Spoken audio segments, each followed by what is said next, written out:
ये मारे खानो नहीं देत पहले तो बाप मकान के कहीं कर जावत है।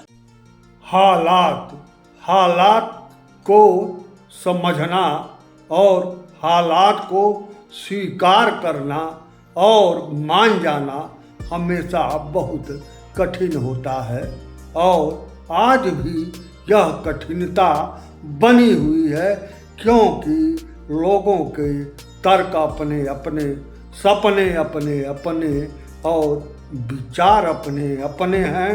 आप इस वीडियो को YouTube पर मेरा पूरा सुनिए, कुछ उदाहरण मैं दे रहा हूँ और तब समझिए कि वह जो आज नहीं जी पाते वह अपना भविष्य कैसे बनाएं। भविष्य को लेकर सामान्यतः सबके ख्वाब, आशाएं और ना जाने क्या क्या होता है, लेकिन सोचिए जिनके पास वर्तमान में जीने के लिए ही पर्याप्त कुछ ना हो, वह भविष्य के लिए क्या बचाएगा या भविष्य के विषय में क्या सोचेगा। और एक अंदाज़ा लगा लीजिए, भारतवर्ष में कम से कम 40 करोड़ से भी अधिक ऐसे लोग होंगे जिनके पास भविष्य के लिए कुछ भी नहीं है। और तब मैं कह रहा हूँ कि आज भी कुछ नहीं है मेरे पास कल के लिए, और कल भी कुछ नहीं था मेरे पास आज के लिए।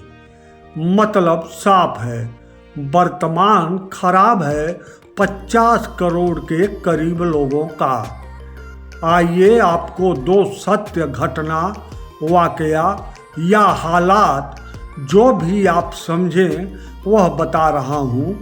मेरे एक परिचित थे जो ना ही सरकारी नौकरी पाए, ना ही ढंग का प्राइवेट नौकरी पाए, ना ही ढंग का खेती कर पाए और ना ही कोई व्यापार ही ढंग का कर पाए। हाँ, इनकी शादी हो गई थी, 2 पुत्र और 1 पुत्री के पिता बन गए और बेटा बेटी का भी शादी कर दिए, लेकिन दोनों पुत्र भी कोई ढंग का काम नहीं कर पाए। इसी बीच वह 66 वर्षीय मेरे परिचित मर गए और मरकर घर पर अपनी चारपाई पर पड़े रहे। जब एक कुत्ता भौंकता हुआ उनके कमरे में, आवारा कुत्ता था, पालतू नहीं था, कमरे के पास भौंकता रहा, तो आसपास के लोग शक होने पर पहुँचे। तब पता चला कि 66 वर्षीय वह मेरे परिचित मर गए हैं और कब के मरे पड़े हैं यह पता नहीं। उसके बाद बेटा, बहू, पत्नी आई और अब इसके आगे आप खुद समझिए, मैं नहीं कहूँगा। दूसरी घटना है, एक सरकारी नौकरी से रिटायर हैं, उनके पेंशन का ATM बनवाकर बहू बेटा ले लिए और सारा पेंशन निकाल लेते हैं। कितना पेंशन उनको मिलता है यह उन्हें खुद पता नहीं है। मुझसे मिले तो कह रहे थे कि उनके बेटे बहू उन्हें चाय पीने को नहीं देते, उनके पास चड्ढी तक नहीं है, कभी सब्जी खाने को नहीं मिलता और भी बहुत कुछ बताए। मैंने पता किया तो इनको 29,000 रुपये प्रति माह पेंशन आता है, बेटा भी सरकारी नौकरी में है। अब सोचिए, यही सोचनीय प्रश्न है। अब सोचिए, जो लोग 100 रुपये से लेकर 200 रुपये रोज कमाने वाले हैं, भविष्य के लिए क्या जोड़ेंगे? 50 रुपये रोज कमाने वाला क्या जोड़ेगा? 20 रुपये रोज कमाने वाला क्या जोड़ेगा?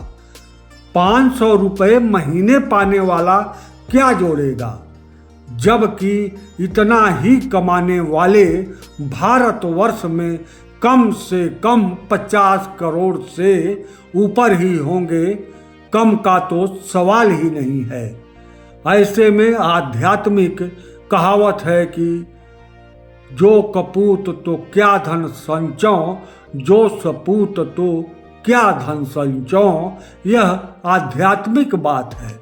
लेकिन यथार्थिक बात वह नहीं है। यथार्थ में यही है जो घटना मैंने ऊपर आपको बताया। अब चलते चलते अंत में चलते चलते इतना ही कहूँगा कि जो किसी शायर ने नहीं कहा है, मैं कह रहा हूँ, जब तक हैं बस जिए जा रहे हैं, काम कुछ भी नहीं है, बस किए जा रहे हैं।